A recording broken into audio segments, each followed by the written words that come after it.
Helena had woken to pain, a searing heat coiling up her left forearm like liquid fire beneath the skin. By the time her guardian's butler announced that the Duke of Rograve had arrived unannounced and was refusing to leave until he saw her, she understood that her carefully controlled life had just shattered, and the man waiting downstairs was either her salvation or her executioner. She pressed her palm against the mark through the thin muslin of her day dress. The pattern was still visible if she looked closely, dark lines that resembled both a Celtic knot and the intertwined roots of an ancient tree. It had appeared sometime during the night, burning her awake just before dawn. She had not screamed. Years of living under Lord Percival Fairfax's roof had taught her that displays of emotion were liabilities, few weapons he could use against her. Miss Fairfax. Mrs. Lorne, her companion, stood in the doorway of Helena's bedchamber, her normally composed face tight with worry. You cannot refuse him. He's been waiting in the drawing room for 20 minutes, and your guardian is enjoying the discomfort, Helena finished quietly. She moved to her dressing table and pulled on her gloves with deliberate care, hiding the mark completely. Did the Duke state his business? No, but Lord Fairfax is frightened, though he's hiding it well. Mrs. Lorne lowered her voice. I've never seen him frightened before. That decided her. Helena rose, smoothed her skirts, and met her companion's eyes. Stay close. If this goes poorly, I want a witness. The walk down the stairs felt longer than usual. Fairfax House was not large by the standards of London's better addresses, but her guardian had furnished it to project wealth and refinement, or rather, to project her wealth and refinement, since every piece of art and every Persian rug had been purchased with money from her father's estate, money she could not touch, money that was, on paper, being carefully managed until her 25th birthday or marriage, whichever came first. She was 23. Lord Percival had recently begun discussing suitable matches with increasing urgency. The drawing room door stood open. Helena paused just outside, using the angle of the doorframe to observe before being observed, a trick she had learned from watching her father negotiate with business rivals when she was a girl. The Duke of Rograve stood with his back to the door, the hands clasped behind him, studying the oil painting above the mantelpiece. He was tall, broad-shouldered, and perfectly still in a way that made the room feel smaller. Two men flanked the doorway, guards, though they wore the livery of footmen. Her guardian sat in his favorite chair, fingers drumming against the armrest. Lord Percival never drummed his fingers. Helena stepped inside. Your Grace, I apologize for keeping you waiting. The Duke turned, and the air changed. It was not his appearance, though he was handsome in a severe, uncompromising way. Dark hair, sharp features, and eyes the color of winter fog. It was the way he looked at her. Thorough, assessing, as if he could read the truth written beneath her skin, as if he already knew about the mark. Miss Fairfax. His voice was low, controlled, and carried an edge of command that made her spine straighten instinctively. I need to speak with you. Alone. Absolutely not, Lord Percival said, rising from his chair. I don't know what errand brings you here, Rograve, but my ward is a respectable young woman. Your ward is in danger. The Duke's gaze never left Helena's face. And if I'm correct about the nature of that danger, propriety is the least of your concerns. Helena felt the mark pulse beneath her glove, a brief flare of heat that made her breath catch. The Duke's eyes narrowed slightly. He had seen her reaction. Mrs. Lorne may stay, Helena said, keeping her voice steady. Lord Fairfax, I would appreciate privacy otherwise. Her guardian's face darkened. Helena, I'm requesting it, my lord. Surely you wouldn't deny me that courtesy. She used the word deliberately. Courtesy, not permission. A reminder, however subtle, that she was not a child, that her father's will had named Percival guardian of her estate, not guardian of her person. The distinction mattered, even if her guardian preferred to ignore it. Percival's jaw tightened, but he nodded curtly and left the room. The false footman followed, closing the door behind them. The Duke waited until their footsteps faded before speaking. "Show me your left wrist." Helena's heart hammered, but she kept her hands at her sides. "Under what authority do you demand such a thing, Your Grace?" "The authority of someone who knows what you're facing." He moved closer, and she noticed he walked with absolute silence despite his size. "You woke before dawn with a burning sensation on your forearm. The pain was sharp enough to wake you, but you didn't call for help. By now, the heat has faded, but the mark remains, a pattern you've never seen before and cannot explain." Her throat tightened. "How could you possibly?" "Because it appeared in my territory last night." His voice dropped lower. "The old bloodlines recognize each other, Miss Fairfax. Your mark rang through the moorland like a bell, and I am not the only one who heard it." Mrs. Lorne made a small, choked sound behind her. Helena forced herself to think past the fear clawing at her chest. "You're saying others are coming. Others are already here." He glanced toward the window, where morning light filtered through lace curtains. "You have enemies you don't know about, Miss Fairfax, and they will move before nightfall. I can protect you, but only if you come with me now." "Come with you where?" "Rowgrave Estate. It's 60 miles north, moorland territory, defensible." He said it like a military commander assessing a fortress. "You'll be safe there." Safe or imprisoned? The question hung between them. The Duke studied her for a long moment, and something shifted in his expression, not quite approval, but a kind of sharp recognition. "You're not what I expected." "I could say the same, Your Grace." Helena pulled off her left glove with deliberate slowness, revealing the mark in full. "If you want my cooperation, I need answers. What is this? What bloodline? And why would anyone want to kill me over a mark that appeared overnight?" He looked at the mark, and his expression went very still. When he spoke again, his voice carried a weight she didn't fully understand. "You're a key, Miss Fairfax. That mark ties you to an old covenant, one that was supposed to be buried with your great-grandmother's line. Someone has triggered the awakening deliberately, which means they want to use you, or they want to ensure no one else can." "Use me for what?" "Land rights, power, legitimacy." He moved to the window, checking the street outside with the practiced ease of someone accustomed to watching for threats. "The details are complicated, and we don't have time for a full explanation. What matters is this. As long as that mark is visible, you are a target. My estate is warded. No one can reach you there without going through me first." "And you want nothing in return?" Helena kept her tone measured, though her pulse raced. "Forgive me, Your Grace, but I've lived long enough under a guardianship to know that protection always comes with terms." He turned back to face her, and for the first time, something almost like respect flickered across his features. "You're right to be suspicious. Here are my terms. You come to Rowgrave. You stay within the estate grounds. You allow me to investigate who triggered the mark and why. In exchange, I will keep you alive, and I will provide you with resources to challenge your guardian's control of your inheritance."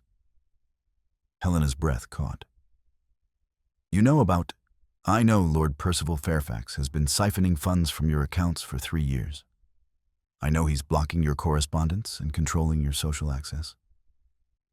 I know he's recently retained Dr. Whitmore, a physician with a reputation for diagnosing inconvenient women with hysteria." The Duke's voice was cold, clinical. "If you stay here, Miss Fairfax, you will either be married off to a man of his choosing, or you'll find yourself in a private asylum by month's end. Those are his contingency plans. I can stop both." The room tilted slightly. Helena gripped the back of the nearest chair, forcing herself to stay upright. Mrs. Lorne moved closer, a silent support. "How do you know all that?" Helena whispered. because I make it my business to know what happens in my territory. And because your guardian made inquiries about selling a parcel of land he doesn't own, land that borders mine. The Duke's eyes were winter cold. He needs your signature on documents he can't forge. The asylum threat is his leverage. Helena's mind raced. Everything he was saying aligned with details she had noticed over the past months. The locked study door, the sudden dismissal of her father's old solicitor, the way Percival watched her during meals as if calculating her remaining usefulness. She had suspected, but suspicion was not proof. If you can prove he's stealing from me, why haven't you acted already? Because until last night, you were not my concern. Now you are. He said it without inflection, as if her value had shifted from irrelevant to essential in the space of a single moon cycle. I need you protected. You need your freedom. We can help each other. Protected like an asset, you mean? Protected like someone whose death would destabilize my territory and start a war I don't have time for. He moved closer. And she noticed for the first time that his movements were unnaturally smooth, controlled in a way that reminded her of hunting cats at the menagerie. I won't lie to you, Miss Fairfax. You are valuable. That mark makes you valuable. But I am offering you a choice, which is more than anyone else will. Helena looked down at the mark on her wrist, then at Mrs. Lorne, who nodded almost imperceptibly. I want terms in writing, Helena said quietly. If I'm to be your guest, I want guarantees. The Duke's mouth curved slightly, not quite a smile, but close. Name them. First, I am not your prisoner. I may send and receive correspondence freely, with no interference. Agreed, with one condition. Your letters will be reviewed for security purposes before leaving the estate, and you may read my responses before I send them if you wish the same courtesy. She hesitated, then nodded. It was a reasonable compromise. Second, Mrs. Lorne comes with me. I won't be isolated. Agreed? Third, you will take legal action against Lord Fairfax. Not someday, immediately. I want an audit of my accounts and a solicitor who answers to me, not my guardian. The Duke considered this. That will make noise. It will draw attention. Good. Let it draw attention. Helena met his eyes steadily. If I'm to be a target regardless, I'd rather be a target who's fighting back than one who's cowering in the dark. For a long moment, he simply looked at her. Then he inclined his head, a gesture that felt more significant than simple agreement. You'll do. Come. We leave within the hour. Now? Mrs. Lorne stepped forward. Your Grace, we haven't packed. You'll pack what you need for tonight. The rest will be sent for. He moved toward the door, then paused and looked back at Helena. One more thing, Miss Fairfax. When we reach Rowgrave, you will see things that will frighten you. You will learn truths about the world that contradict everything you were taught. You may not ask me to bring you back here once you understand what you're facing. Do you accept those terms as well? Helena thought of the mark burning beneath her skin, of her guardian's cold calculations, of the asylum that waited if she stayed. She thought of her father, who had taught her to read contracts and ask questions, and never, ever accept the first offer. I accept, she said, on one additional condition. His eyebrows rose slightly. Which is? You tell me your given name, and if we're to be allies, Your Grace, I'd prefer not to think of you as a title. Something flickered across his face, surprise, perhaps, or amusement. Edmund, he said quietly. My name is Edmund Rowgrave.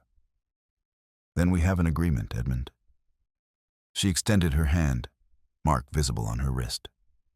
He took it, his grip firm and warm, and Helena felt a jolt of recognition that had nothing to do with supernatural marks or bloodlines.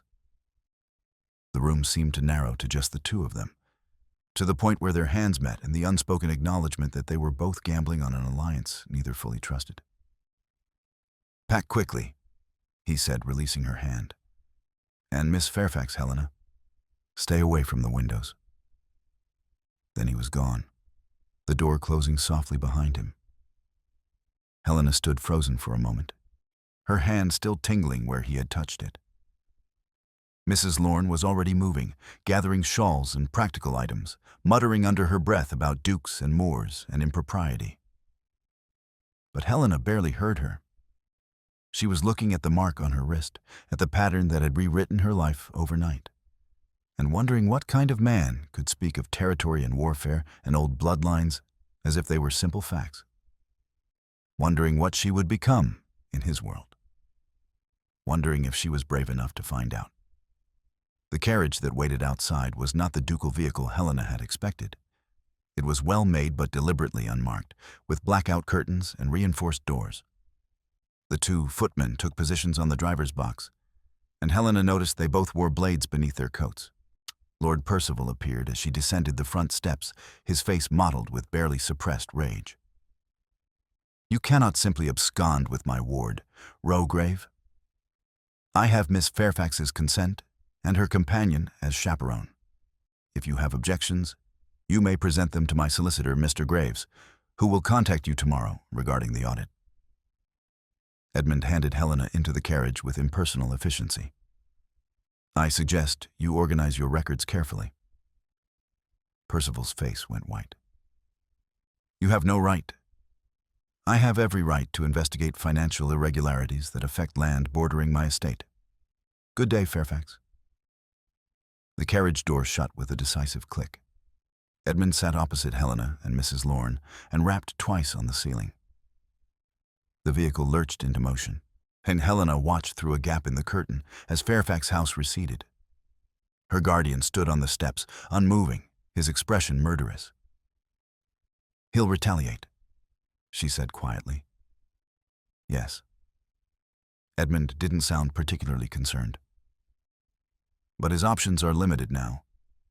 You're beyond his immediate reach, and the audit will tie up his access to your accounts. He'll need to be clever." "You don't know him," Helena said. "He's always clever." Edmund's gaze sharpened on her. "Then tell me about him. How he thinks, what he values, where he's vulnerable." It was not a request. Helena glanced at Mrs. Lorne, who had gone very pale and quiet, then back at Edmund. "You want me to help you fight him." "I want you to help me protect you," Edmund corrected. "There's a difference. But yes, I need to understand the threats you're facing, human and otherwise." The carriage swayed as they rounded a corner. Helena felt the mark pulse again, a brief flare of heat, and Edmund's eyes tracked to her wrist with predatory focus. "It's responding to distance," he said. "The further we get from the awakening site, the more it will assert itself. You'll feel disoriented, possibly feverish, for the next few hours. You could have mentioned that before we left. If I'd told you every uncomfortable truth up front, would you have come?" Helena met his eyes, those winter gray eyes that seemed to see too much. "Yes," she said, "because uncomfortable truths are still better than comfortable lies." For the first time, Edmund smiled, a small, genuine expression that transformed his severe features into something almost human. "Then we'll get along well, our Helena Fairfax." The carriage rolled north, leaving London's smoke and spires behind, heading toward moorland territory and a future Helena could not yet imagine. But as the mark burned beneath her glove, and the Duke watched her with eyes that missed nothing, she understood one thing with perfect clarity. She had just traded one cage for another. The only question was whether this one came with a key.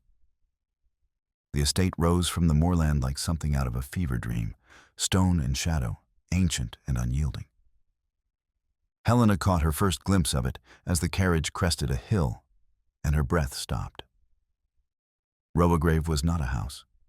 It was a fortress dressed in aristocratic finery, all gray stone and mullioned windows, with towers that seemed to watch the surrounding landscape with predatory focus. The moors stretched in every direction, being dark with heather and gorse, broken only by stands of twisted pine that marked the boundaries of the estate. "It's..." Mrs. Lorne trailed off, unable to finish. "Defensible," Edmund said quietly. He had been silent for most of the journey, though Helena had felt his gaze on her more than once. "The north wing is closed to guests. You'll have rooms in the east wing, overlooking the winter garden." "Why is the north wing closed?" Helena asked. "Because I said so." It was not an answer, but his tone made it clear no other would be forthcoming. Helena filed the information away and returned her attention to the approaching estate. The mark had been burning steadily for the past hour, a low, persistent heat that made her skin feel too tight. She had not complained, but Edmund had noticed anyway. "The fever will break once we cross the threshold," he said. "The estate recognizes what you are, even if you don't yet." "And what am I?" "Something that should have stayed buried." He said it without inflection, but Helena heard the weight beneath the words. Something dangerous. The carriage rolled through gates that looked like they hadn't been opened in years, though the ironwork gleamed with recent oil. Guards stood at attention, real guards this time, not servants in disguise. They wore the Rograve livery, but their bearing was military, and they watched the surrounding moorland with the focus of men expecting trouble. Helena counted 6 before the carriage turned toward the main entrance. How many more were stationed out of sight? The vehicle stopped. Edmund descended first, then turned to hand Helena down. His grip was firm, impersonal. But she felt the mark flare at the contact, a sharp spike of heat that made her gasp. Edmund's eyes narrowed. "Inside, now." Mrs. Lorne descended quickly, and they were ushered through doors that opened before Edmund could knock. The entrance hall was vast, dark-paneled and austere, with portraits of severe-looking ancestors lining the walls. A woman waited at the foot of the grand staircase, gray-haired, sharp-eyed, wearing black bombazine that marked her as the housekeeper.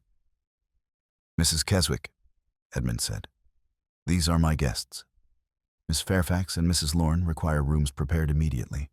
See that they have everything they need." "At once, Your Grace." Mrs. Keswick's gaze swept over Helena, with the kind of assessment that missed nothing. "This way, miss." But before Helena could follow, Edmund caught her wrist, and the one with the mark. His touch was careful, deliberate, and the heat beneath her skin shifted into something else. Not pain. Something almost like relief. "You'll dine with me tonight," he said quietly. "There are things you need to understand before tomorrow." "What happens tomorrow?" "Tomorrow, you learn what I am." He released her wrist and stepped back. "Mrs. Keswick will show you to your rooms. Rest if you can. You'll need your strength." Then he was gone, disappearing through a doorway that led deeper into the house, and Helena was left standing in the entrance hall with the housekeeper's shrewd gaze fixed upon her. "Well then," Mrs. Keswick said briskly, "let's get you settled, shall we?" The rooms were beautiful in a spare, masculine way. High ceilings, dark wood furniture, and windows that overlooked a glass-enclosed garden filled with winter roses. Helena had expected luxury, but what she found instead was function married to quality. Everything in the room had a purpose. Nothing was ornamental. Mrs. Lorne sank into the chair by the window with a shaky exhale. "Helena, what have we done?" "Exactly what we had to."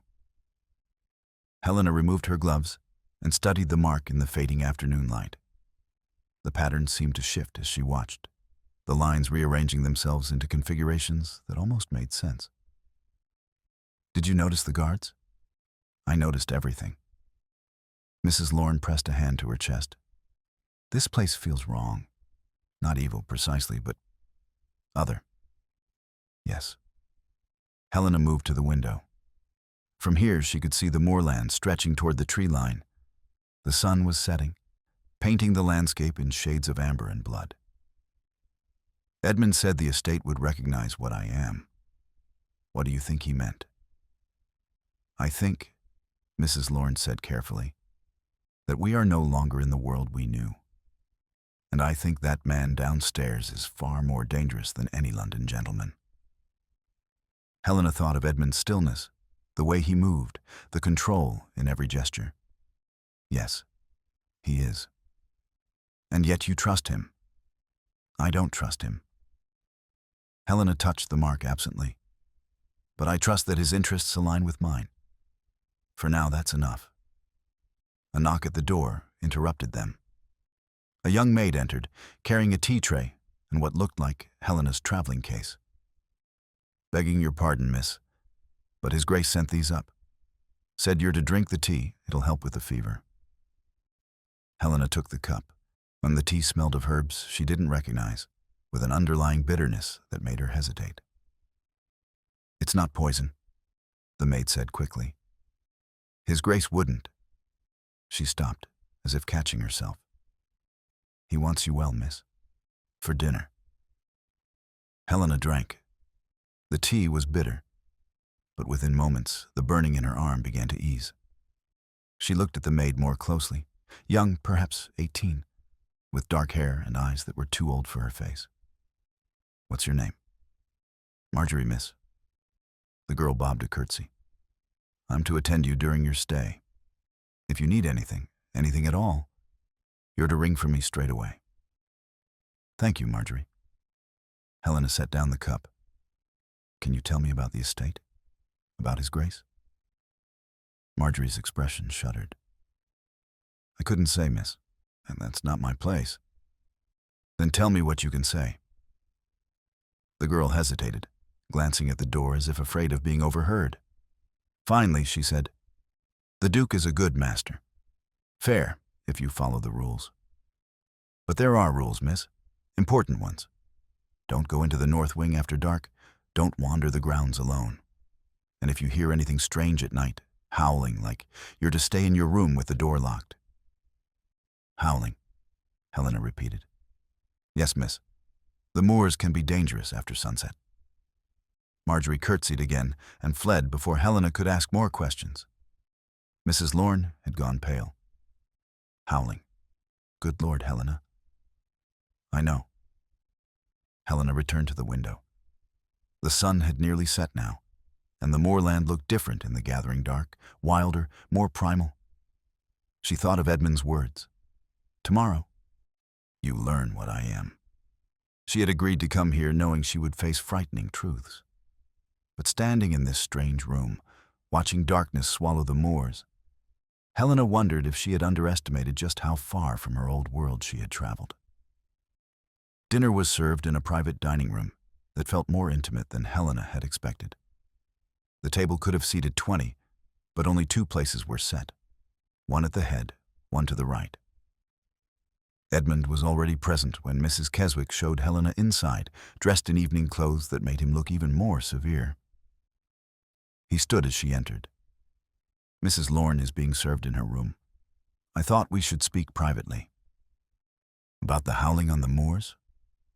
Helena took her seat without waiting for him to offer assistance.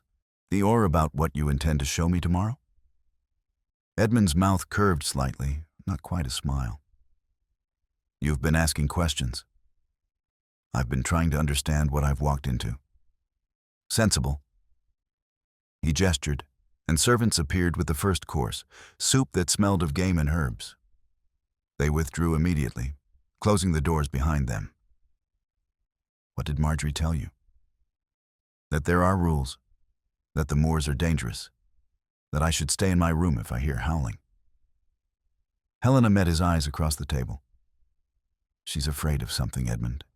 Everyone in this house is afraid of something. They're afraid of me, he said quietly. As they should be. Because you're dangerous. Because I'm what stands between them and things far more dangerous. He picked up his wine glass, but didn't drink. You asked what you are, Helena. The better question is what you're becoming. That mark isn't just a symbol. It's a claim, a key, and it's waking something inside you that's been dormant for generations. What kind of something? The kind that doesn't belong in drawing rooms and ballrooms. He set down the glass. Your great-grandmother was like you. She bore the same mark, tied to the same bloodline. She married into the Rograve family 2 centuries ago, binding her line to mine through an old covenant. That covenant gave her descendants certain protections and certain obligations. Helena's heart beat faster. What kind of obligations? The kind that ensure peace between my people and yours, between what lives in the daylight and what hunts in the dark. Edmund leaned forward slightly, and Helena felt the weight of his focus like a physical thing. You're a bridge, Helena, between worlds, and there are those who would rather burn that bridge than let it stand. My guardian, Helena said slowly. Does he know what I am? Percival Fairfax is many things, but he's not entirely ignorant. He knows enough to fear you, not enough to understand why. Edmund's expression hardened. He's been working with someone who does understand. Someone who wants to use you to destabilize the balance we've maintained for 200 years. Who? I don't know yet. But I will.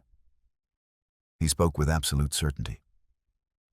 In the meantime, you need to understand what you're facing.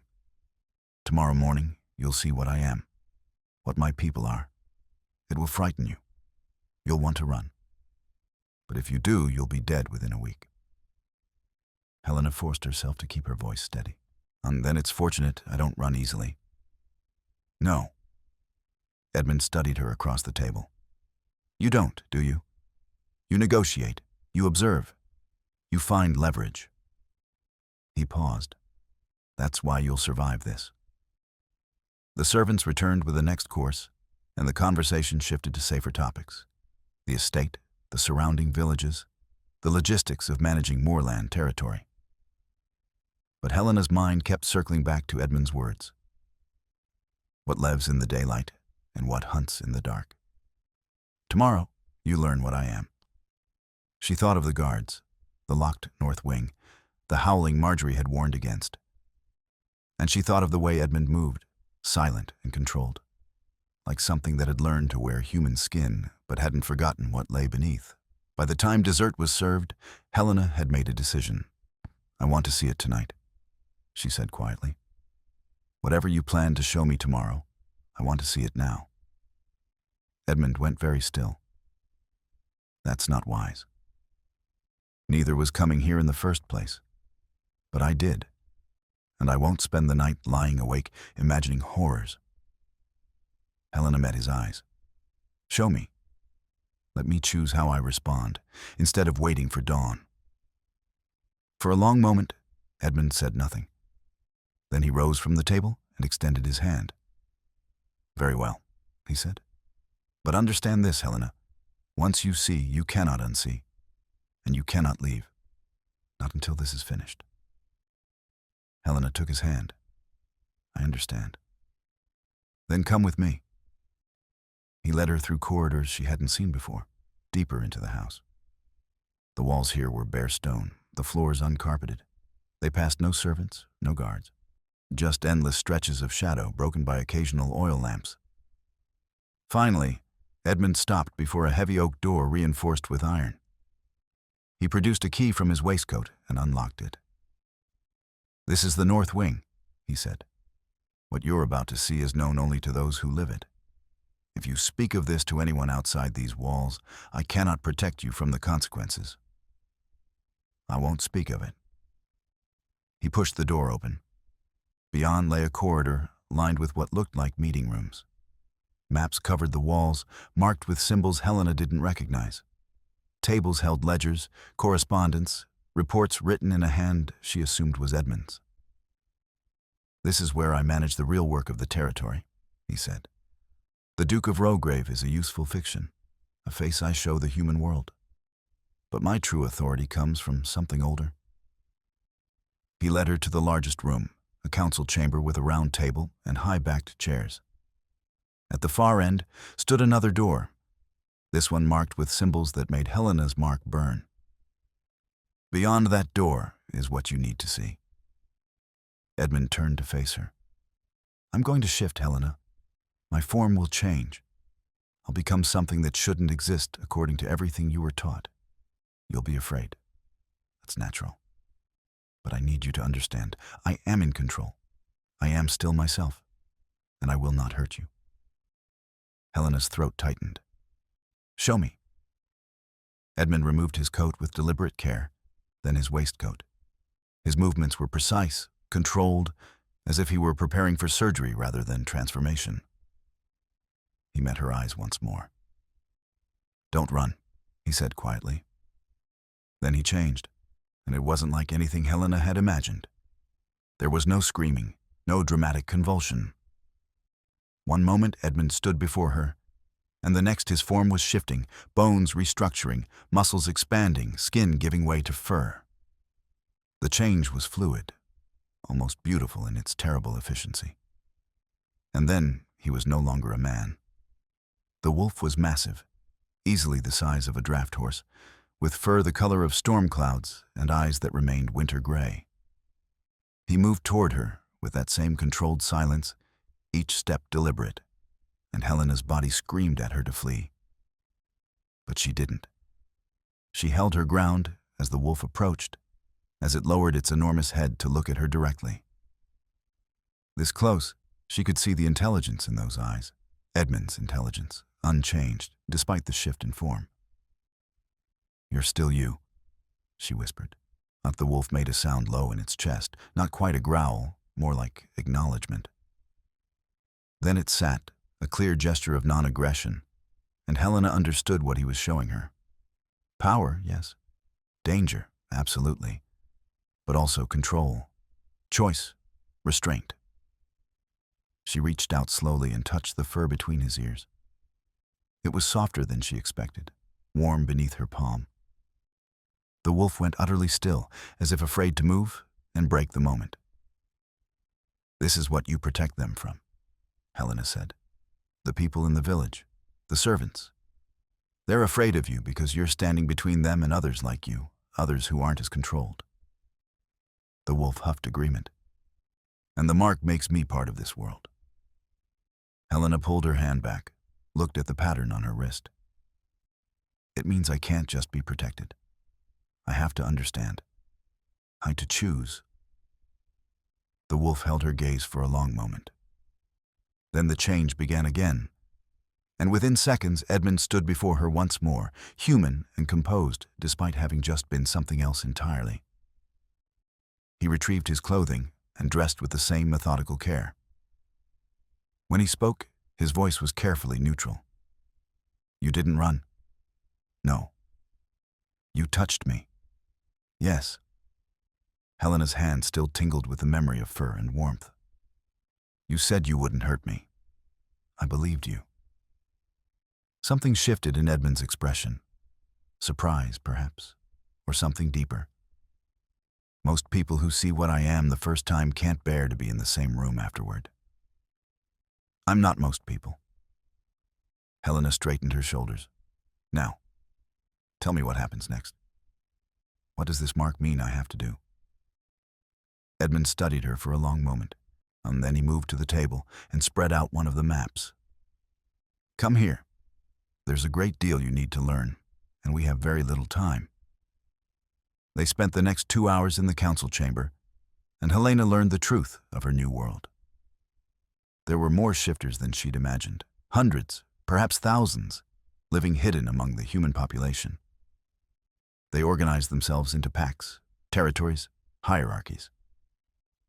Edmund wasn't just an alpha. He was an alpha king, responsible for maintaining order across the northern territories. The mark connected her to an old covenant that gave Edmund's line authority over disputed lands, lands that bordered 3 other territories. Without someone bearing the mark to witness the agreement, those territorial claims could be challenged. War could break out. And that's why enemies want me, Helena said slowly. Not because of what I am, but because of what I represent. Yes, if you're dead, the covenant becomes void. If you're controlled by the wrong people, they can use you to challenge my authority. Edmund traced a line on the map. Your guardian is working with someone who wants exactly that. I don't yet know who. Then we find out. Helena studied the map, thinking. Percival keeps detailed records. He's meticulous about covering his tracks, but that means there's a paper trail. If we can access his correspondence. We can't go back to London. It's too dangerous. I'm not suggesting we go back. Helena met Edmund's eyes. But I know his habits. I know how he thinks. And I know where he's vulnerable. She paused. He uses a private courier service for sensitive correspondence on Ashford and Sons on Threadneedle Street. They hold messages for 3 days before delivery. If we can intercept his letters, we'd know who he's working with. Edmund's expression sharpened with something like approval. Can you describe the courier office? Layout, security, timing? Helena could. She'd accompanied her guardian there once, years ago, before he'd begun restricting her movements. She remembered the narrow building, the clerk's desk near the window, the back room where packages waited. Edmund listened without interrupting, occasionally asking precise questions. When she finished, he nodded once. I'll send someone tomorrow. Quietly. He rolled up the map. You've done well, Helena. Better than I expected. Because I didn't faint when you shifted? Because you immediately started planning how to fight back. He moved closer, and Helena became acutely aware of the late hour, the empty room, the way his presence seemed to fill the space between them. You're not a victim waiting to be saved. You're an asset, a partner. Is that what I am? Helena's voice came out softer than she intended. Your partner? I don't know yet. Edmund's gaze dropped to her mouth, just for a moment, before returning to her eyes. But I know you're not my prisoner, and I know I want you to stay, not because you're trapped, but because you choose to. The air between them felt charged, electric. Helena's heart beat faster, but not from fear. Before she could respond, a howl split the night, long, eerie, coming from somewhere beyond the estate walls. Edmund's head snapped toward the window, every line of his body suddenly tense. Another howl answered the first, then another, forming a chorus that made Helena's skin prickle. That's not my people, Edmund said quietly. We have a problem. He moved to the door, then paused and looked back at her. Go to your room. Lock the door. Don't open it for anyone but me or Mrs. Keswick. His voice carried absolute command. Do you understand? Yes, but no arguments. He was already moving. Go, now. Helena went, but as she hurried through the corridors back toward her room, she heard more howling, closer this time. And she heard something else. Running footsteps, shouted orders, the metallic sound of weapons being drawn. Something was attacking the estate, and Helena understood with perfect clarity that her first night at Rograve was about to become far more dangerous than she'd anticipated. She reached her room, locked the door as instructed, and moved to the window. In the distance, she could see torches moving along the estate perimeter, could see shapes, large shapes, testing the boundaries. Mrs. Lorne appeared from the adjoining chamber, her face pale. What's happening? I don't know. Helena pressed her hand against the cold glass. But Edmund is out there, and I think we're under siege. The howling continued, rising and falling like a war song. And somewhere in that darkness, the Duke of Rograve was fighting to protect what was his, including her. Helena touched the mark on her wrist and wondered if this was what her great-grandmother had faced, on this same terrible choice between the world she'd known and the one that howled in the darkness. If so, Helena understood now why the woman had chosen as she did. Some choices weren't about safety. They were about refusing to go back to being small and controlled and powerless, even if the alternative terrified her. The attack ended before dawn. Helena heard it from her locked room, the howling that gradually faded, the shouted orders that turned to terse reports, the heavy footsteps of guards returning to their posts. She stood at the window through it all, Mrs. Lorne silent beside her, and watched the torches move along the perimeter until the first gray light of morning touched the moors. When the knock finally came at her door, Helena's shoulders ached from tension. "Miss Fairfax." It was Mrs. Keswick's voice, calm and steady. "His Grace requests your presence in the breakfast room." Helena opened the door to find the housekeeper looking as composed as ever, though there were shadows under her eyes. "Is he hurt?" "No, miss. But there are matters that require discussion." Mrs. Keswick's gaze flicked to Mrs. Lorne. "Both of you, if you please." They followed her through corridors that looked different in daylight, less Gothic, more practical. Servants moved with quiet efficiency, but Helena noticed details she'd missed in the darkness. Reinforced door frames, windows with iron shutters that could be drawn across the glass, walls that were thicker than any London townhouse required. Rowgrave wasn't just a house, it was a fortification. Edmund stood at the breakfast room window, still dressed in the clothes he'd worn the night before, though his coat was missing and his shirt sleeves were rolled to his elbows. He turned as they entered, and Helena saw the exhaustion in the set of his shoulders, the way he held himself too carefully. He was hurt then, just not admitting it. "Sit," he said without preamble. "You'll want to eat. It's going to be a long day." Helena sat but ignored the food a servant placed before her. What happened? What did they want? "You." Edmund moved to the table but didn't sit.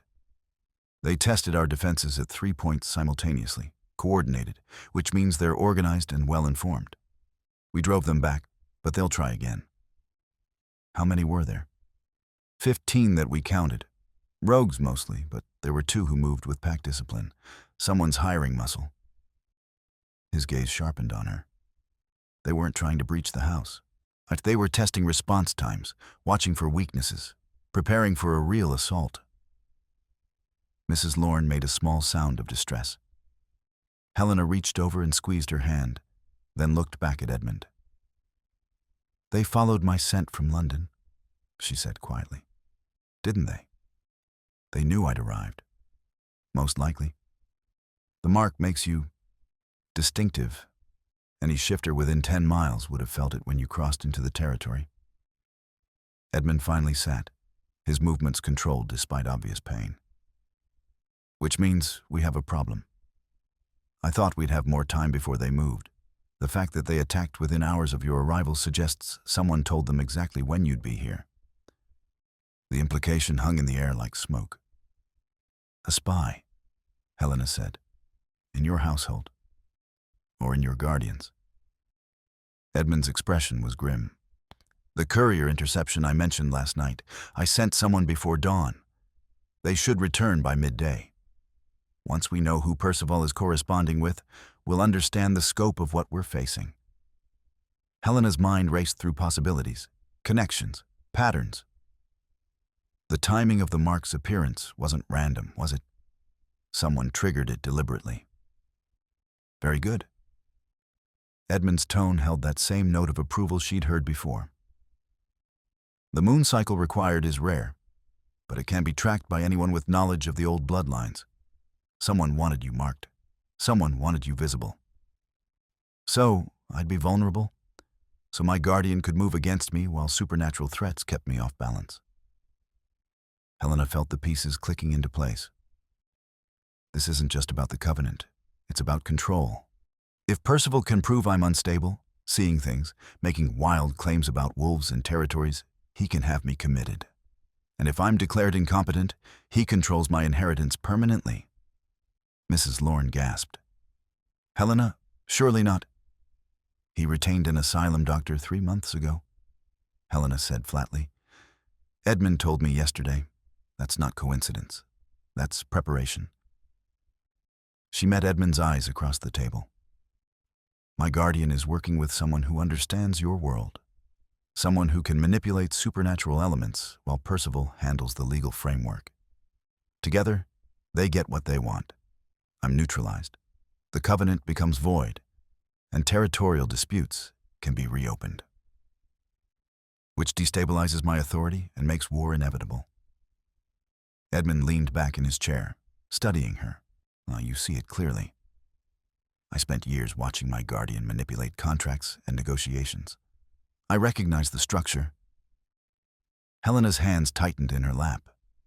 The question is, who's his supernatural partner? Who has enough knowledge and power to trigger the mark and coordinate rogue attacks? That, Edmund said quietly, is what we need to find out.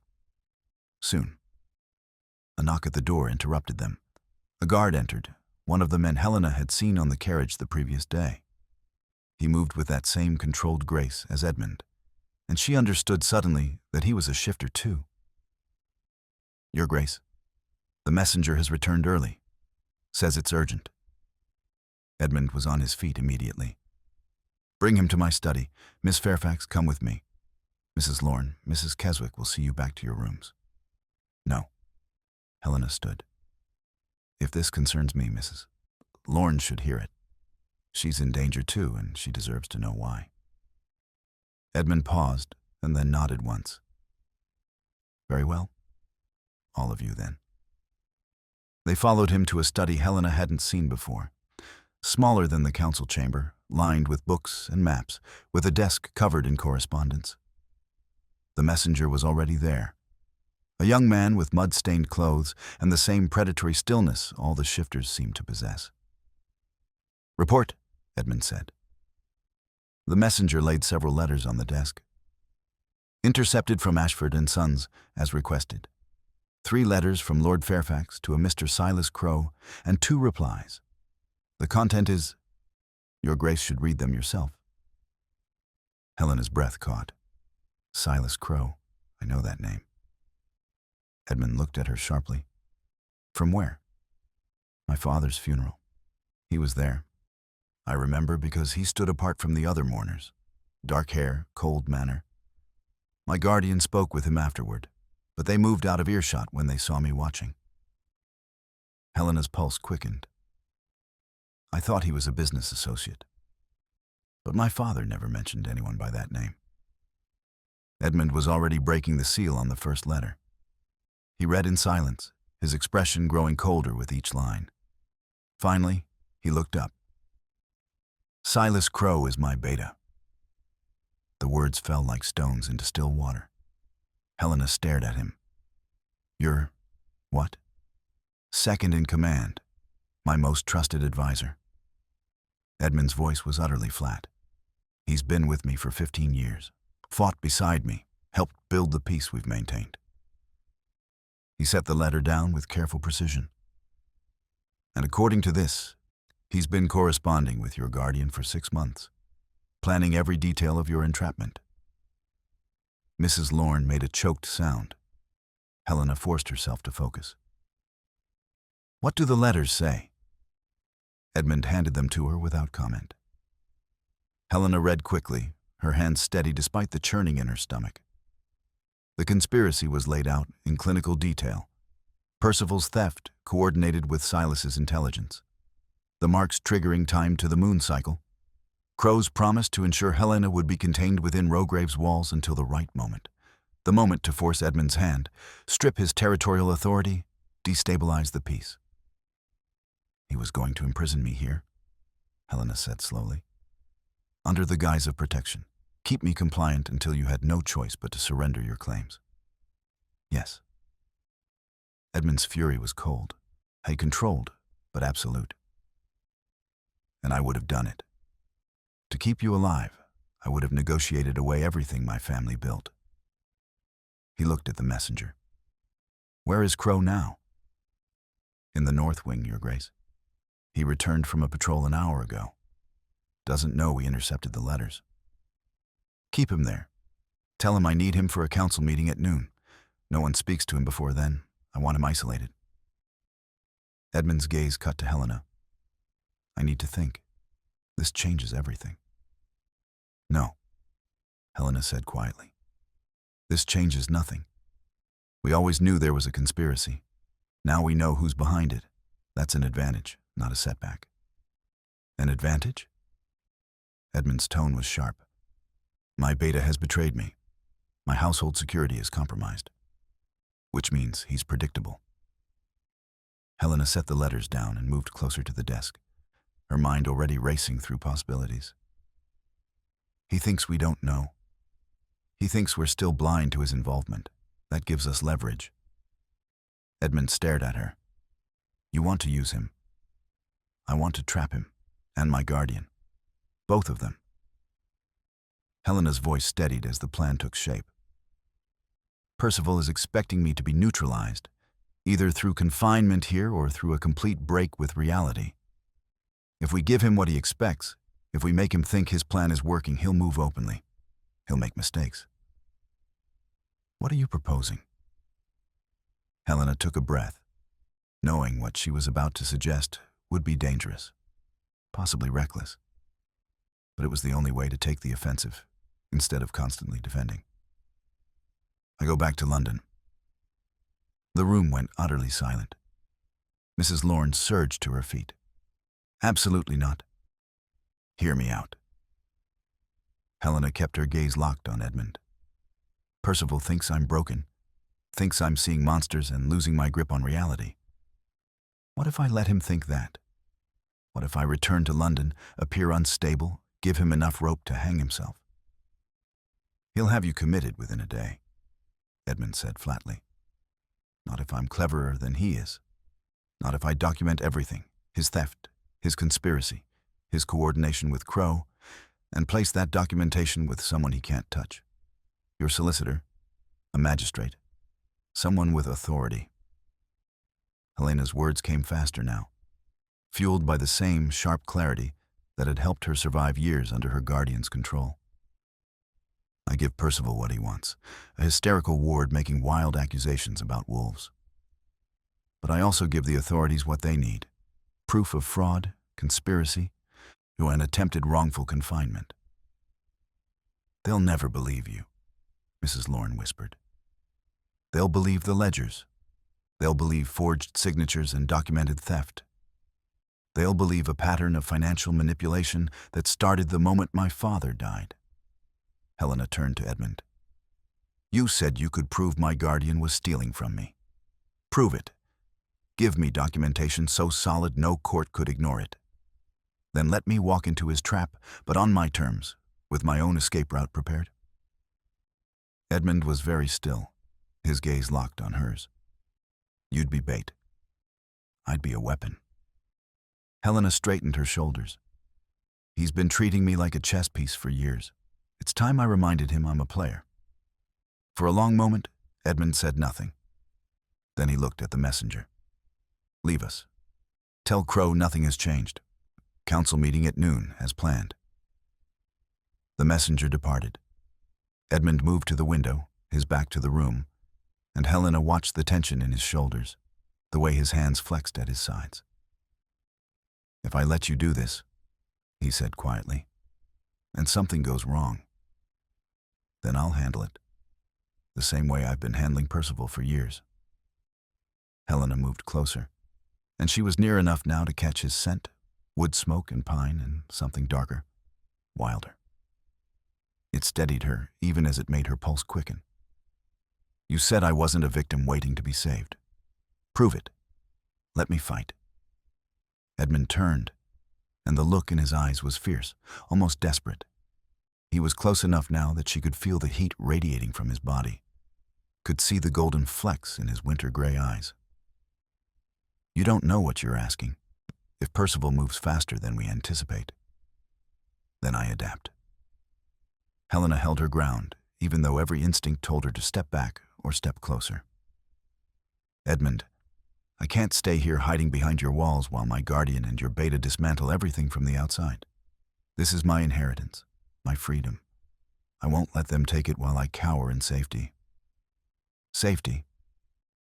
Edmund's voice was rough. His hand came up, and this time he didn't stop. His fingers brushed her jaw, tilted her face up to meet his eyes. The touch was brief but deliberate, and Helena felt it like a brand. You think I'm offering you a cage? Her breath caught. I think you're offering me protection I don't want at the cost of everything I'm trying to reclaim. You infuriating woman, he said softly, his thumb tracing her cheekbone once before he dropped his hand. Us, you brilliant, reckless, impossible woman. Helena's skin still tingled where he'd touched her. Is that a yes? It's a concession that you're right, and an acknowledgement that trying to keep you here against your will would make me no better than your guardian. He stepped back, breaking the intensity of the moment, and Helena felt the loss of his nearness like cold water. But I'm coming with you, not as your keeper, as your partner. And if Percival Fairfax tries to put you in an asylum, I will destroy him so thoroughly he'll wish I'd simply killed him. Helena's breath caught at the cold fury in his voice, the absolute certainty. I thought you didn't kill. I don't. But there are fates worse than death for men who value power and reputation above all else. Edmund moved to his desk. We'll need to move quickly. I'll have my solicitor, Graves, prepare documentation of Percival's theft. Everything ironclad and legally unassailable. And Crow? I deal with Crow at noon. He thinks he's safe, thinks his betrayal is still hidden. I'll extract what information I can, then strip him of rank and exile him. Edmund's expression was predatory. By the time he understands what's happened, you'll already be in London executing your plan. Helena nodded. I'll need Mrs. Lorne with me, and I'll need to look appropriately distressed. Percival has to believe I'm on the edge of a breakdown. You'll be convincing. He pulled documents from a drawer. We leave tonight, fast, quiet, before anyone realizes what we're doing. Tonight, Helena repeated. Less than 12 hours to prepare for a confrontation she'd been avoiding for years. Mrs. Lorne moved to her side, taking her hand. Helena, are you certain? Helena thought of the mark burning beneath her skin, of the years spent powerless and controlled, of Edmund's words.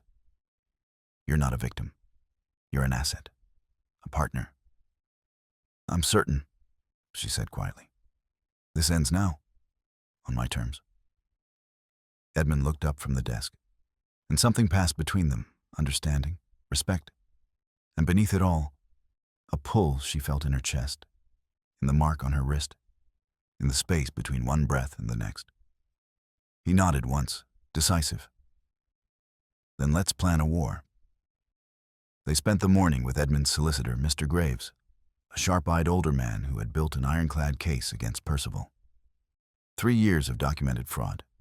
Forged signatures, unauthorized withdrawals, suspicious transfers. Evidence that would stand up in any court.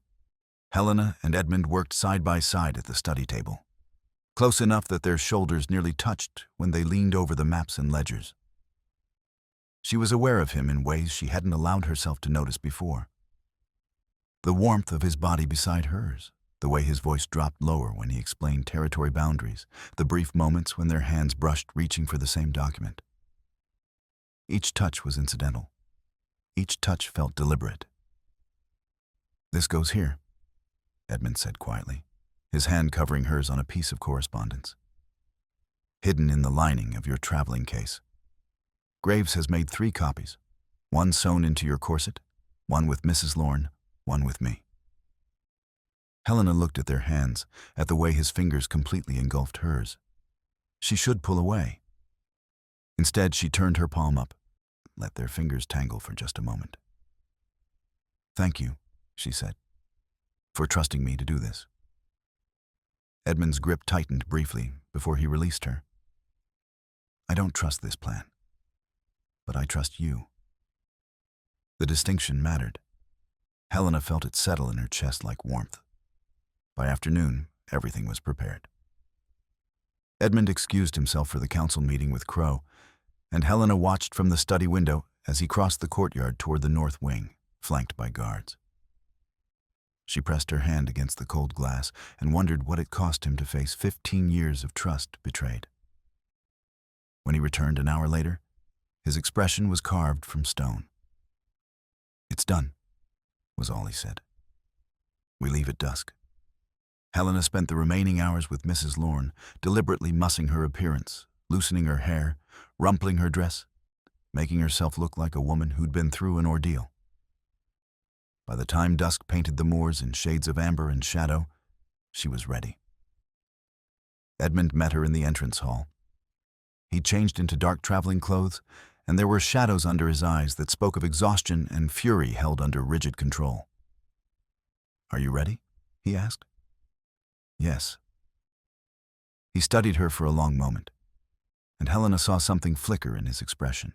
Concern, reluctance, something deeper she couldn't quite name. Then he extended his hand. She took it, and the mark pulsed warm beneath her glove. His fingers tightened around hers. "The carriage is waiting. Different route than before, faster, less predictable. Guards ahead to scout." His voice was steady, but his grip on her hand betrayed tension. "We'll reach London by dawn if we push hard and change horses twice." "And when we arrive?" "We separate. You return to your guardian's house with Mrs. Lorne. I stay nearby, close enough to intervene if needed." His thumb brushed across her knuckles once, a gesture so brief she might have imagined it. "You'll be watched every moment, Helena. If Percival tries anything before you're ready, my men will extract you immediately." "He won't try anything immediately. He'll want to assess my state of mind first."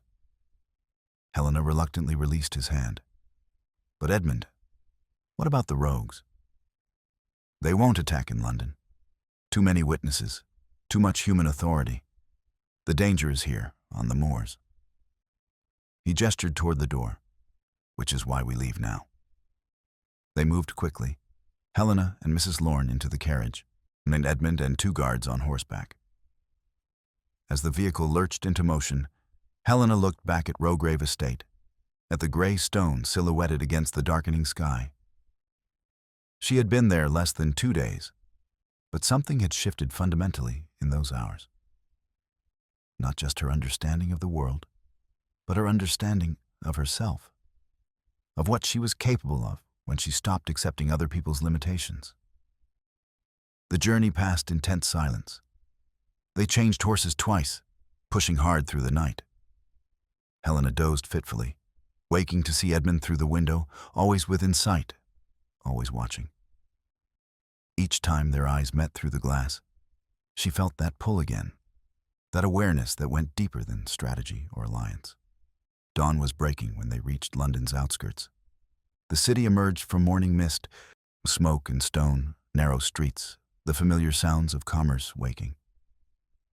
The carriage stopped in a quiet square 3 streets from Fairfax House. Edmund dismounted and opened the door himself. "This is as close as I can come without being seen," he said quietly. "From here you walk." Helena descended, legs stiff from the long journey. Mrs. Lorne followed, pale but determined. Edmund caught Helena's wrist before she could step away, his grip urgent. Even through her glove, she felt the heat of his touch, felt her pulse jump in response. "If you need me, if anything feels wrong, you send word immediately. Don't wait. Don't try to handle it alone." His eyes were fierce in the gray morning light. "Promise me." "I promise." Helena found herself stepping closer instead of pulling away, drawn by something she didn't fully understand. "Me 3 days, 4 at most. Then this is over." "3 days," Edmund repeated. His free hand came up, cupped her face for just a moment, long enough for her to feel the calluses on his palm, the gentleness beneath the strength. Then he released her, stepping back as if it cost him. "Be clever. Be careful. Be the impossible woman who walked into a wolf's den and demanded partnership." "I will." Helena forced herself to turn away, though her wrist still tingled where he'd held it, her cheek still warm from his touch. "Come, Agatha. It's time." They walked through waking streets, and Helena felt the weight of watching eyes. By the time they reached Fairfax House, she was trembling, not from fear but from exhaustion and adrenaline, and the knowledge that everything depended on the next few hours. She knocked on the door, waited. And when the butler opened it, his eyes widening in shock, Helena let herself sway slightly. "Please," she said, her voice breaking with calculated precision. "I need to see Lord Fairfax. There were men and wolves, and I don't know what's real anymore." The butler caught her arm as her knees buckled. Behind her, Mrs. Lorne cried out in distress. And somewhere in the house, Helena knew, her guardian was hearing the commotion, was realizing his plan had worked even better than anticipated, was believing, with absolute certainty, that he'd won. Helena let them help her inside, let them fuss and exclaim. And as she was guided toward the drawing room, she felt the documents hidden in her corset, the evidence that would destroy him. 3 days, maybe 4. And then she'd show Percival Fairfax exactly what happened when you underestimated Helena Fairfax. Lord Percival arrived within minutes, dressed in morning clothes, his expression perfectly calibrated to show concern and displeasure in equal measure. "Helena?" He dismissed the butler with a gesture, then moved closer to where she sat, collapsed in a chair. "Where have you been?" "We've been searching, Mrs. Lorne. What happened?" "It was horrible, my lord." Mrs. Lorne's voice shook convincingly. "The Duke, he took us to his estate, said Helena was in danger. But the things we saw—" She pressed a handkerchief to her mouth. "The sounds at night, the servants speaking of wolves." "Wolves," Percival repeated slowly. His gaze sharpened on Helena. "What exactly did you see, my dear?" Helena looked up at him, let her eyes go wide and unfocused. "Wait, he changed. I saw him change. One moment he was a man, and then he was." She stopped, shook her head violently. No, that's impossible. I must have been drugged. He must have given me something to make me see." "Hush." Percival's hand came down on her shoulder, heavy and confining. "You're safe now. You're home. Whatever that man did to you, whatever you think you saw, it's over now." "Is it?" Helena grabbed his wrist, let her hand shake. "He said there were others. Said I was marked. Look." She thrust out her left arm, showing the pattern that still darkened her skin. "This appeared the night before he came. It burns, Percival. It burns all the time, and I can hear things." "Hear what things?" "Howling, even here, even now. Like something's calling to me." She pulled her arm back, wrapped it around herself. "Am I going mad? Tell me I'm not going mad." Percival's expression shifted into something Helena recognized, satisfaction masked as sympathy.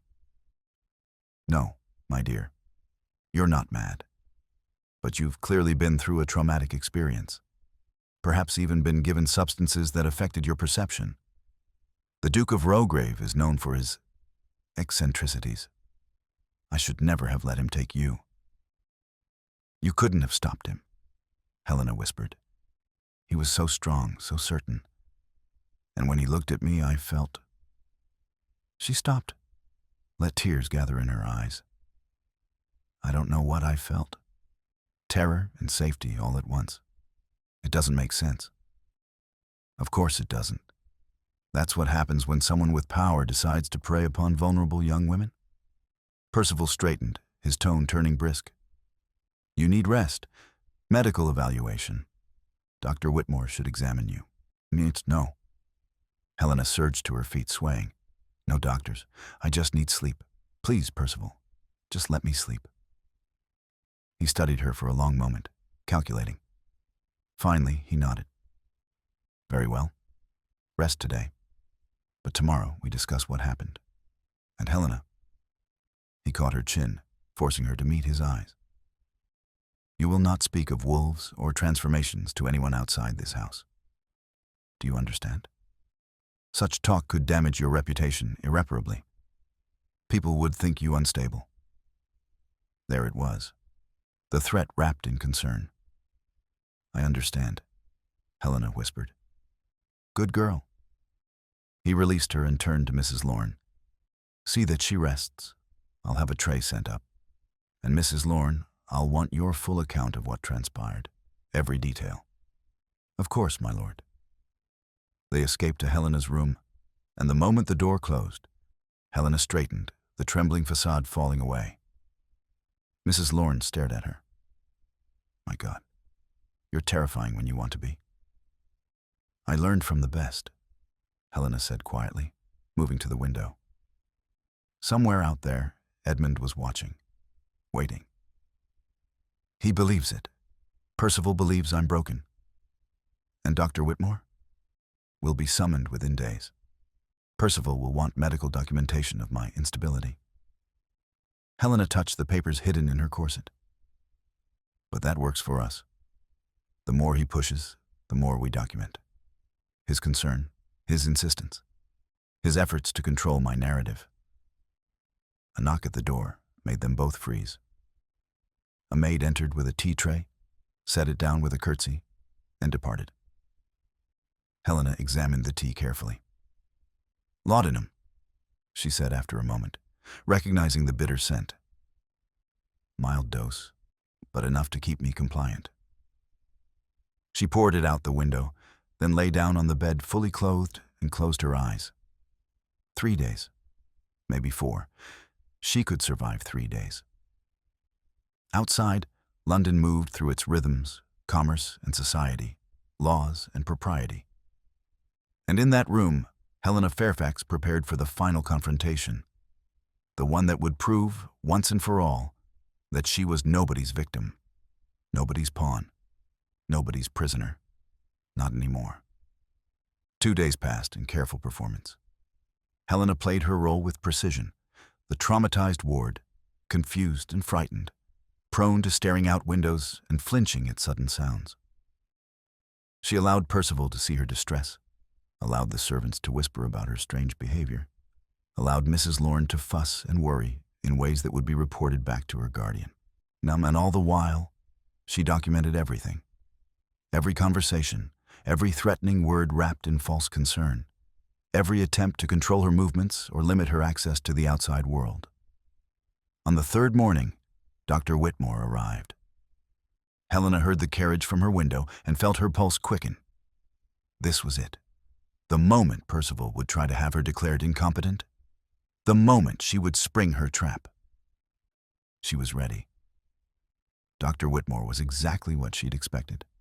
Older, distinguished-looking, with the kind of authoritative manner that made people trust his judgment without question. He entered her room with Percival at his side, carrying a leather medical case that seemed more threat than promise. Miss Fairfax. His voice was professionally sympathetic. Your guardian tells me you've been through quite an ordeal. I'm here to help. Are you?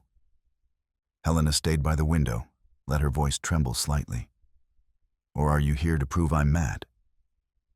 No one thinks you're mad, my dear. Percival moved closer, and Helena noticed he positioned himself between her and the door. But you've been making extraordinary claims, talking about men who transform into wolves, hearing howling that no one else hears. You must understand how this sounds. It sounds like the truth, Helena said quietly. It sounds like I saw something impossible, and now you want to lock me away rather than believe me. Dr. Whitmore exchanged a glance with Percival. Miss Fairfax, have you experienced any other unusual sensations? Headaches, confusion, gaps in your memory? No. And the mark on your arm, may I examine it? Helena extended her wrist. The mark was still visible, and he's still darkening her skin in that impossible pattern. Dr. Whitmore studied it with professional interest, then produced a small notebook and began writing. Fascinating. Some kind of henna application, perhaps? Or a reaction to a plant toxin? He looked up at her. Miss Fairfax, I believe you may have been drugged during your time at Rograve Estate. Certain substances can produce vivid hallucinations, feelings of persecution, even physical symptoms like this marking. With proper rest and treatment in a controlled environment. An asylum, Helena interrupted. You mean an asylum? A private facility, Percival corrected smoothly, where you can recover without the pressures of society. where no one will judge you for what you think you saw. How convenient. Helena moved away from the window, toward the center of the room. Her heart was racing, but her mind was clear. And while I'm locked away recovering from hallucinations, what happens to my inheritance?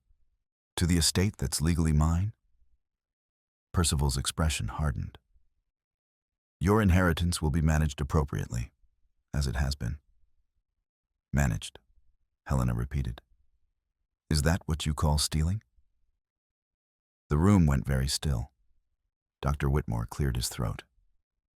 Miss Fairfax, these kinds of paranoid delusions are not uncommon in cases of trauma. Show them, Helena said to Mrs. Lorne. Her companion moved to the wardrobe and retrieved a leather portfolio, one of the copies Graves had prepared. She handed it to Dr. Whitmore, who opened it with obvious reluctance. What you're holding is documentation of 3 years of systematic fraud, Helena said, her voice steady now, all pretense of confusion gone. Forged signatures, unauthorized withdrawals, transfers to accounts under false names, all perpetrated by my guardian, Lord Percival Fairfax, in direct violation of the terms of my father's will. Percival lunged forward, but Mrs. Lorne stepped between him and the doctor. I witnessed every document, she said firmly. I'm prepared to testify to their authenticity in any court. Dr. Whitmore was reading, his expression shifting from skepticism to shock.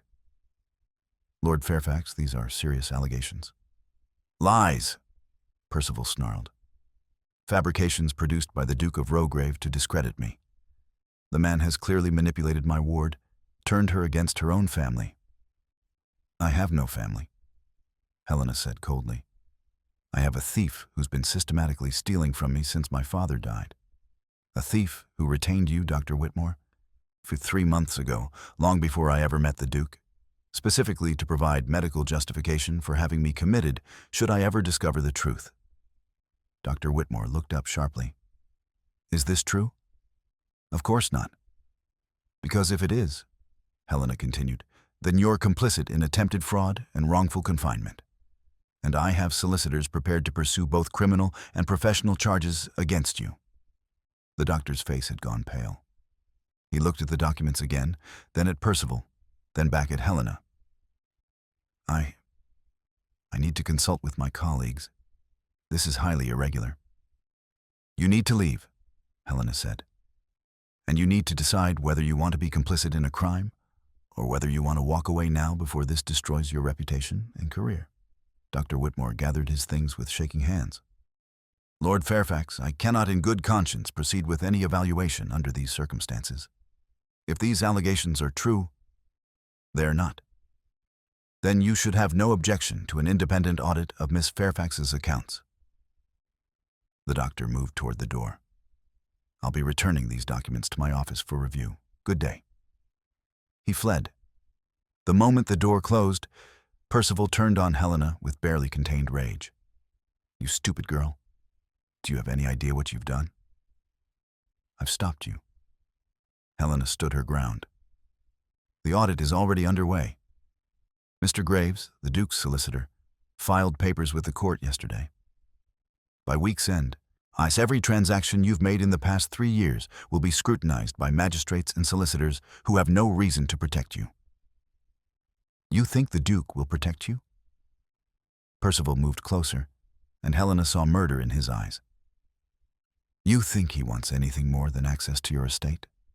He's using you, you naive fool. Using you just as surely as I am, only he's convinced you it's partnership. The difference, Helena said quietly, is that he asked me to choose. You never did. Percival's hand shot out, gripping her arm hard enough to bruise. You will retract these accusations. You will tell the court you were confused, traumatized, that the Duke manipulated you into believing lies. Let go of her.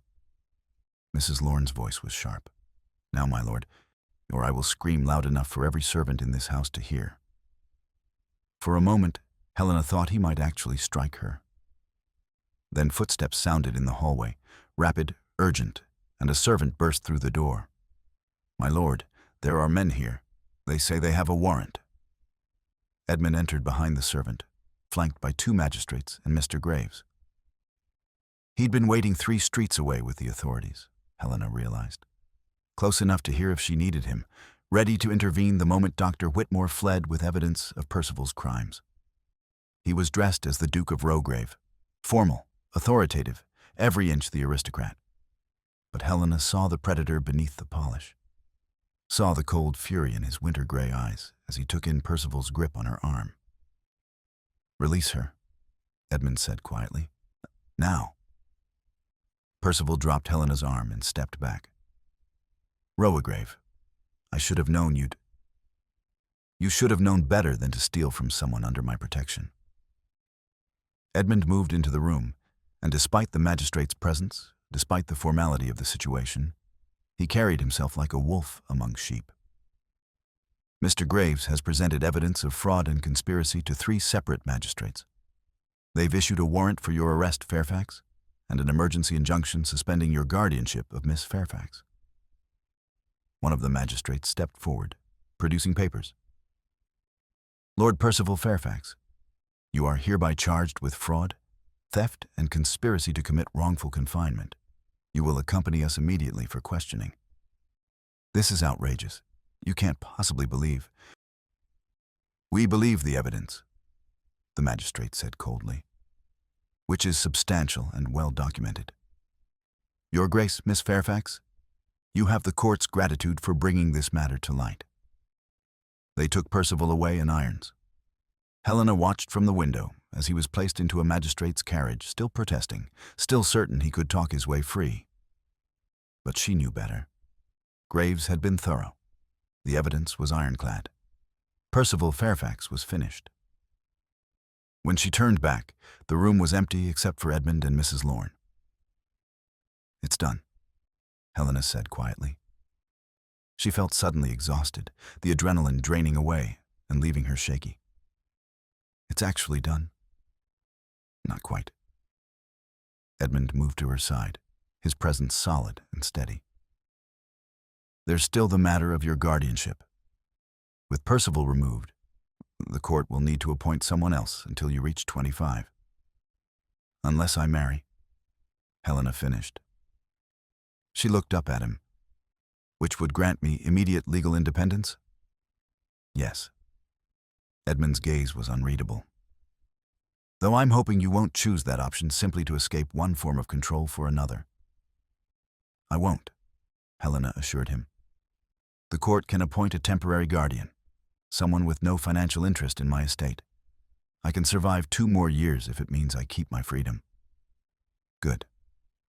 Edmund's hand came up, brushed her arm where Percival had gripped it. "He hurt you?" "Barely. I've survived worse."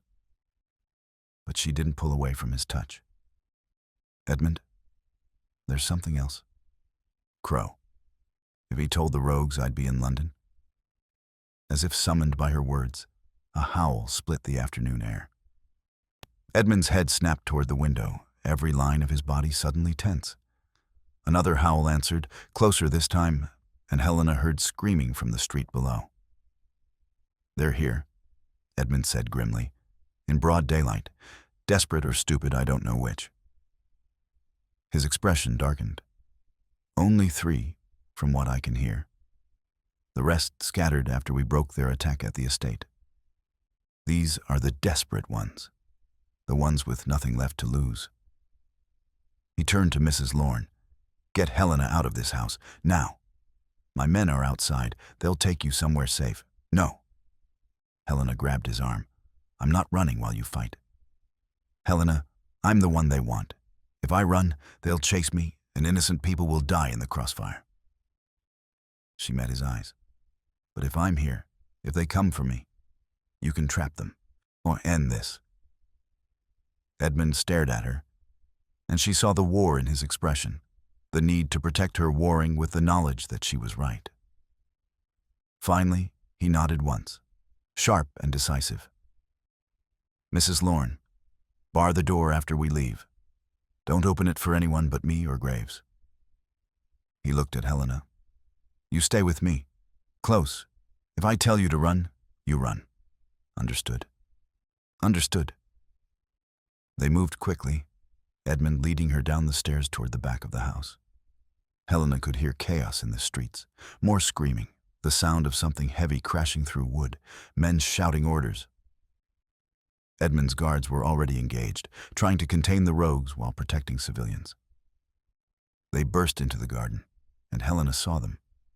3 massive wolves, larger than any natural animal, circling the perimeter. One of Edmund's guards was down, a bleeding but alive. The others had formed a defensive line, but they were outnumbered. Edmund pulled Helena behind him, his body a shield between her and the rogues. Stay back, don't run. They're drawn to movement. The largest of the wolves, a gray and black monster with scars across its muzzle, turned toward them. Its eyes were disturbingly human, disturbingly intelligent, and it was looking directly at Helena. That's the leader, Edmund said quietly. If I can take him down, the others will scatter. You're hurt from 2 nights ago, Helena protested. You're not at full strength. I don't need full strength. I need you safe. Edmund began unbuttoning his coat, his movements swift and efficient. When I shift, they'll focus on me. My men will extract you. Edmund, wait. But he was already changing. The shift was faster this time, more violent, fueled by urgency and protective fury. One moment Edmund stood beside her in human form, and the next a massive silver-gray wolf had taken his place, larger than the rogues, darker, radiating dominance that made the other wolves hesitate. Helena pressed her back against the wall and watched as Edmund launched himself at the scarred leader. The impact was brutal, teeth and claws and raw power. The other rogues moved to help their leader, but Edmund's guards intercepted them, shifting into wolf form themselves. The garden became a battlefield. Helena's mark burned like fire, pulsing in rhythm with the violence. And she understood suddenly that it wasn't just witnessing the fight, it was responding to it. To Edmund. To the bond between them that went deeper than covenant or strategy. The scarred wolf broke free from Edmund and lunged, not at Edmund, but at Helena. She had no time to run. The wolf was too fast, too close, its jaws open and reaching for her throat. And then Edmund was there, slamming into the rogue mid-leap with enough force to crack bone.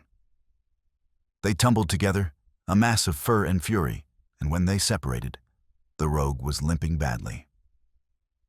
Edmund stood between it and Helena, his body language clear. You'll have to kill me first. The scarred wolf snarled once, then turned and fled.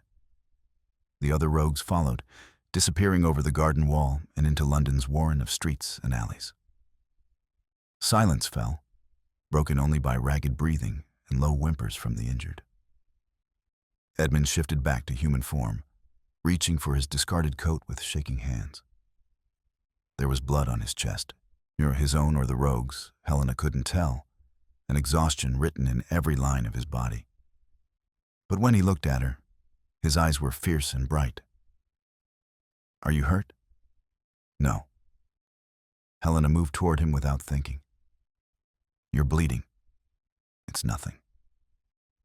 But he swayed slightly, and Helena caught his arm, steadying him. Their faces were suddenly very close. Close enough that she could see the gold flecks in his gray eyes, could feel his breath warm against her skin. Close enough that when he lifted his hand to cup her face, she felt the tremor in his fingers. I thought I'd lost you, he said roughly, when he lunged. But you didn't. Helena's free hand came up, covering his where it rested against her cheek. You stopped him. You kept me safe. Always, Edmund whispered. I will always keep you safe, Helena, even if it costs me everything. It won't cost you everything. Helena stepped closer, closing the last distance between them. Because I'm choosing to stay. Not because I'm trapped, not because I need protection, but because I want. She didn't finish the sentence. Edmund's mouth was on hers, fierce and desperate and absolutely certain. Helena's hands fisted in his shirt, pulling him closer.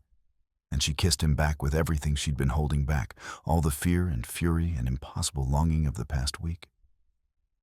His arm came around her waist, hauling her against him, and Helena made a sound low in her throat that was pure surrender. His lips were warm, demanding, and when he deepened the kiss, when his tongue swept against hers, she felt it in her blood, in her bones, in the mark that burned like a brand against her skin. And this was what she'd been fighting against. This connection that went beyond reason, beyond choice, beyond anything she'd thought she wanted. This was what she'd been fighting for. When they finally broke apart, both breathing hard, Edmund rested his forehead against hers. "I love you," he said quietly. "I know it's too soon. I know we've barely had a week.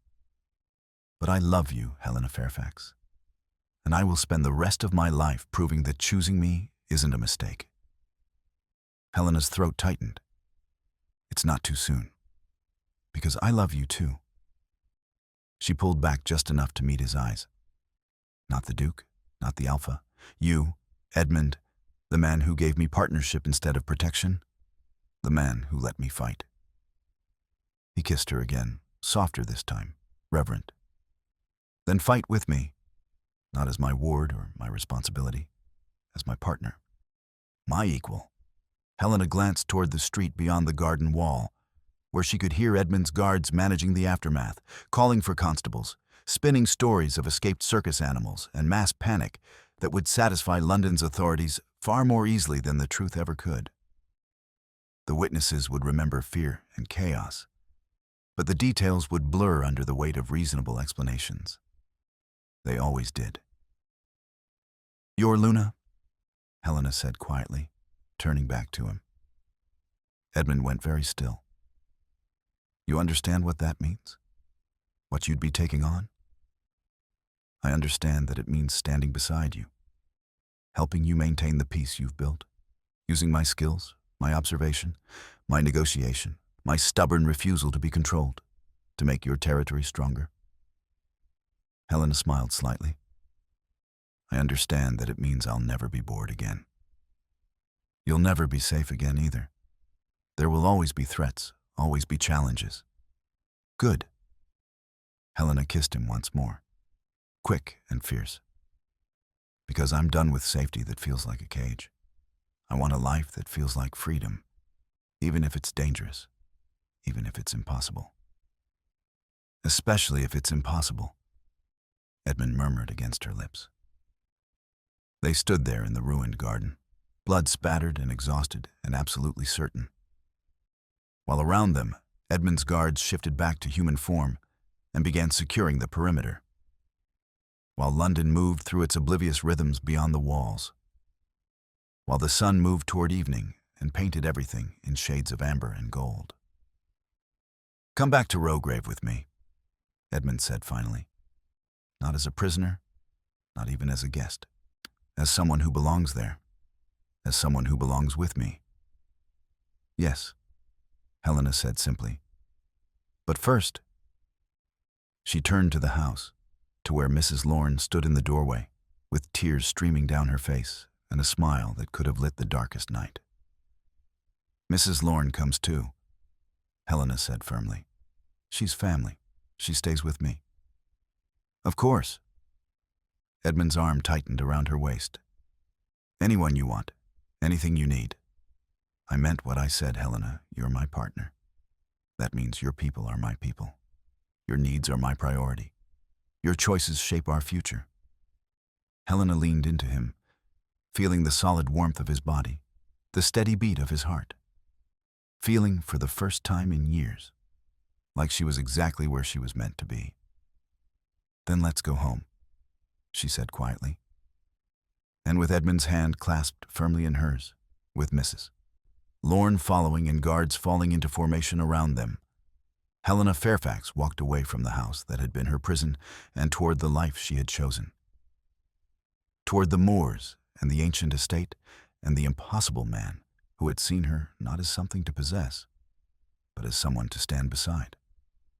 Toward freedom that looked like partnership. Toward a future that looked like everything she'd never dared to want. Toward home. 3 weeks later. The winter garden at Rograve was Helena's favorite place in the estate. She stood among the glass walls and carefully tended roses, reviewing the latest correspondence from Mr. Graves. The legal proceedings against Percival were moving forward, slowly, as such things did, but inevitably.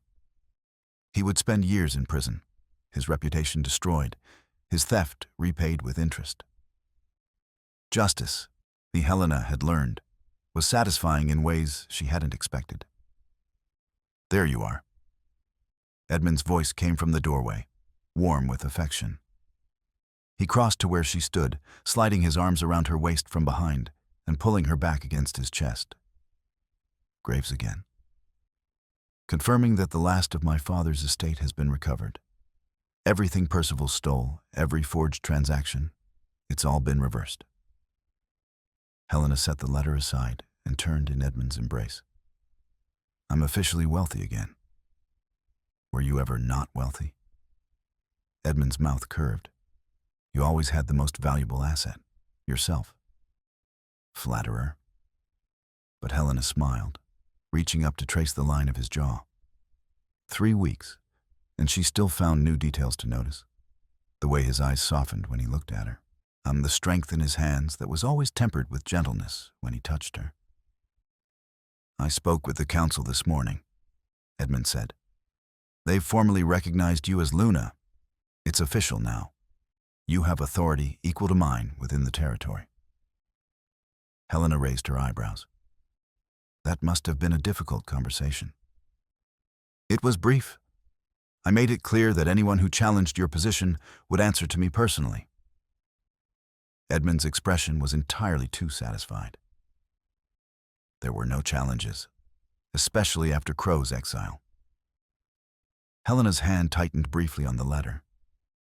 They'd stripped Silas Crow of his rank and name 3 weeks ago, casting him beyond the northern boundaries with nothing but the clothes on his back, the information he'd provided during his interrogation, the extent of rogue networks, and the names of his other contacts had been valuable, but not valuable enough to spare him from Edmund's cold justice.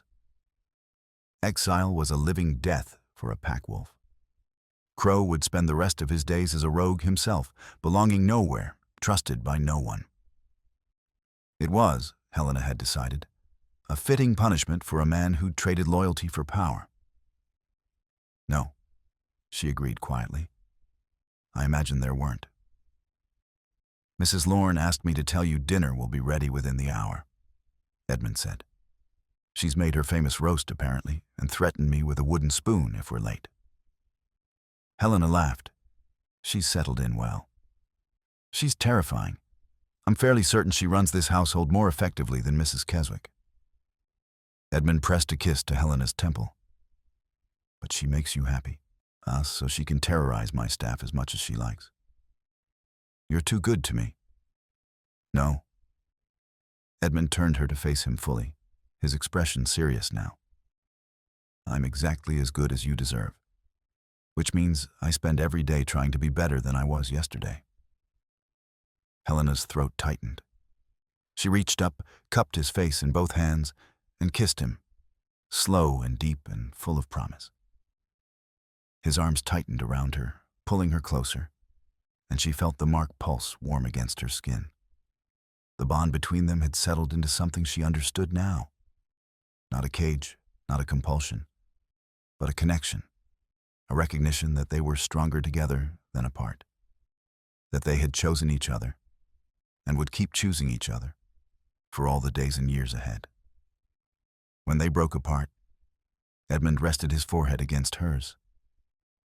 "I love you, Helena Fairfax." "I love you too, Edmund Rograve." Helena smiled against his mouth. "My partner, my equal, my impossible wolf." "Your impossible wolf," Edmund agreed, "who will spend his life making sure you never regret choosing this life, choosing me." "I won't," Helena promised.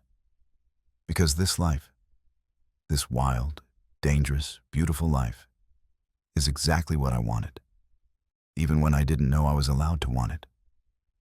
They stood together in the winter garden, as evening painted the sky in shades of rose and gold. Two people who had started as strangers and adversaries and had become something neither of them had expected. Partners, equals, home. And somewhere in the ancient stones of Rograve Estate, in the bloodlines and bonds and old covenants that tied them to this land and to each other, something settled into place. Something that whispered of futures built on choice and courage and the refusal to accept other people's limitations. Something that looked, impossibly, like happiness. Thank you for listening. I'm grateful you spent this time with me. If you'd like more stories of fate, longing, and the wild within, subscribe and leave a comment. And tell me what you think of the narration. Your feedback truly helps me. Until next time, be well.